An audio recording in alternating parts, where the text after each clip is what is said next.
Muy buenas noches, amantes del misterio. Son bienvenidos a Relatos de Terror García. Una vez más, nos adentramos en el velo de lo desconocido para explorar las experiencias más auténticas y las situaciones más inquietantes que emanan del más allá. Esta noche presentamos El Caporal del Campo Rojo, la cosecha de almas. El encuentro en el kilómetro 14. La historia comienza con don Eusebio, un hombre que dedicó 50 años de su vida al cuidado de los ranchos agaveros. Una tarde de octubre, mientras regresaba a pie por una brecha cercana a la carretera a Martínez Valadez, el cielo se tornó de un color escarlata inusual, como si las nubes estuvieran empapadas en vino. A lo lejos, divisó una figura imponente. Un caporal montado sobre un caballo alazán, cuyo pelaje brillaba con un tono cobrizo casi metálico. El hombre vestía con una pulcritud que no correspondía al trabajo de campo, mezclilla oscura, botas de piel de serpiente y un sombrero de copa alta que le ensombrecía el rostro por completo. La faena siniestra. Eusebio, pensando que era el dueño de un predio vecino, se acercó para saludar. Fue entonces cuando se congeló.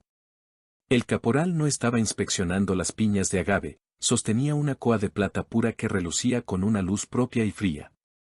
Con un movimiento rítmico y violento, el caporal clavaba la herramienta directamente en la tierra roja, justo en los espacios vacíos entre las plantas. Cada vez que la plata penetraba el suelo, no se escuchaba el golpe seco del metal contra la piedra, sino un lamento ahogado, como si la tierra misma estuviera herida. Eusebio narró después, con la voz temblorosa, que de las grietas abiertas por la coa no brotaba agua ni savia, sino una neblina densa que susurraba nombres. Eran los nombres de aquellos que habían desaparecido en la región a lo largo de los años. La marca del caporal.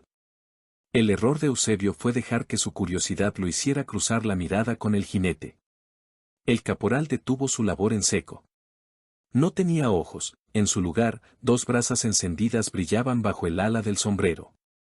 Sin decir palabra, el espectro levantó la coa de plata y señaló directamente al pecho de Eusebio.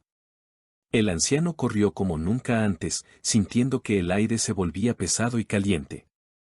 Al llegar a su casa en el centro de Arandas, su esposa notó que Eusebio no sudaba, su piel estaba seca como el pergamino y sus ojos, antes claros, se habían vuelto del color exacto del barro colorado de los campos de Jalisco. El final de la sed.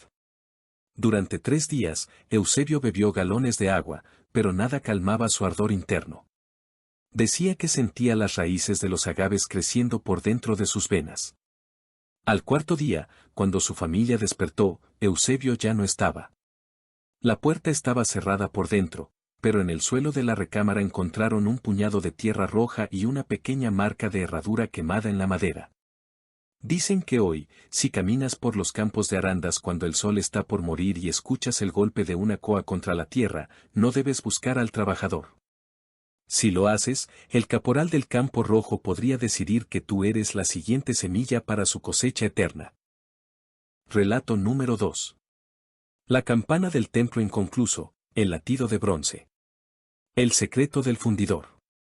A mediados del siglo pasado, cuando la construcción del majestuoso templo de San José de Arandas avanzaba entre andamios y cantera rosa, llegó al pueblo un fundidor de metales de aspecto extranjero. No traía mulas ni carretas cargadas de cobre, solo un pequeño baúl de madera negra reforzado con hierro. El hombre se ofreció a fundir una campana especial para una de las capillas laterales. Durante 7 días y 7 noches, trabajó en una fragua improvisada en los sótanos del templo. Los vecinos decían que el humo que salía de la chimenea no era negro ni gris, sino de un azul eléctrico, y que no olía a metal quemado, sino a flores de cementerio. El obsequio rechazado. Cuando terminó la obra, el fundidor presentó una campana de bronce de una belleza perturbadora.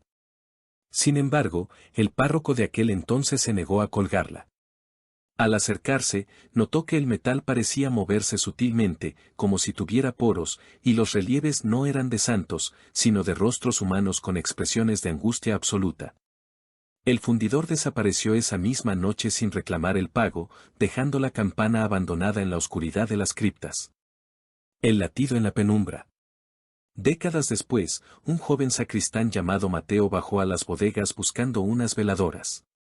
Al llegar al nivel más profundo, un sonido sordo lo detuvo. No era un eco, era un ritmo constante, pum pum, pum pum. Siguió el sonido hasta encontrar la campana del fundidor, cubierta de polvo y telarañas. Al tocarla, Mateo soltó un grito, el metal no estaba frío. Tenía la temperatura de un cuerpo vivo. Al limpiar el polvo con su manga, vio con horror que uno de los rostros grabados en el bronce se parecía exactamente a un hombre del pueblo que había fallecido esa misma semana. El presagio de las gárgolas. La leyenda dice que la campana del templo inconcluso nunca ha sido tocada por mano humana, pero suena por sí sola cada vez que una tragedia se avecina sobre Arandas. El sonido es un tañido seco que vibra en los estómagos de quienes caminan cerca de la plaza principal a las 3 de la mañana. Pero lo más aterrador ocurre en el exterior. Se dice que cada vez que la campana late en las profundidades, las gárgolas de cantera que custodian las torres del templo se mueven. Algunos serenos juran haber visto cómo estos monstruos de piedra giran sus cabezas hacia las casas de quienes están por morir, como si la campana les diera la señal para bajar a reclamar lo que es suyo. Hasta el día de hoy, se cree que la campana sigue ahí abajo, esperando el día en que el templo sea terminado para que su voz de bronce pueda, finalmente, silenciar a todo el pueblo. Relato número 3. El callejón de las novias de Tequila, el baile de los 10 años. El aroma del engaño. En el corazón de Arandas, existe un pasaje estrecho que conecta las calles antiguas cerca de las plazas principales. Los abuelos dicen que, aunque el ayuntamiento limpie el lugar, el callejón siempre conserva un olor penetrante y contradictorio, la dulzura del azahar de los ramos de novia mezclada con el tufo agrio del tequila fermentado. La leyenda cuenta que este lugar es un portal para las invitadas, 3 mujeres que aparecen únicamente en las noches donde hubo una boda en el pueblo. Visten vestidos de seda blanca, pero no son novias, son acompañantes de lo oculto, cubiertas con rebozos de encaje fino que ocultan sus rostros por completo. El brindis maldito. La historia más famosa es la de Julián, un joven alegre que regresaba de una fiesta de boda bien entrada la madrugada. Al cruzar el callejón, vio a las 3 mujeres paradas en la penumbra. Una de ellas, con movimientos elegantes, le extendió un jarrito de barro. «Bebe con nosotras, Gallardo, que la fiesta apenas empieza», susurró una voz que parecía el roce de hojas secas. Julián, confiado y bajo los efectos del alcohol, aceptó el jarro. El líquido era un tequila tan puro y celestial que sintió que el alma se le encendía. Las mujeres comenzaron a bailar a su alrededor en un círculo perfecto, y él, embelesado por la música que solo ellas parecían escuchar, se unió a la danza. La revelación del horror. A medida que el baile se hacía más frenético, los rebozos de las mujeres comenzaron a resbalar. Julián, riendo, intentó ayudar a una de ellas, pero al caer la tela, el grito se le atoró en la garganta. Bajo el encaje no había rostros de mujer, sino cráneos de caballo descarnados, de un blanco pulcro, con cuencas vacías que desprendían un frío sepulcral. Quiso correr, pero sus pies no obedecían, estaban fundidos al ritmo de la danza. El callejón parecía estirarse infinitamente, y el cielo sobre su cabeza no cambiaba de color. El despertar en otro tiempo. Julián despertó finalmente una mañana, tirado sobre las piedras del callejón. Estaba sucio, su ropa hecha jirones y su barba larga y canosa.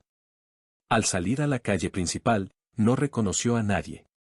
Al llegar a su casa, encontró a su madre envejecida frente a un altar con su propia fotografía. Para Julián solo habían pasado unas horas de baile, pero en el mundo real habían transcurrido 10 años. Las novias de Tequila le habían robado su juventud a cambio de un brindis.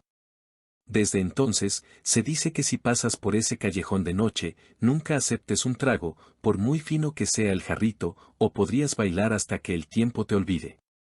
Si el terror te invadió, regálanos un me gusta y comparte tus impresiones en los comentarios. Gracias por formar parte de nuestra comunidad. Hasta la próxima, estimados espectadores. Prepárense para más.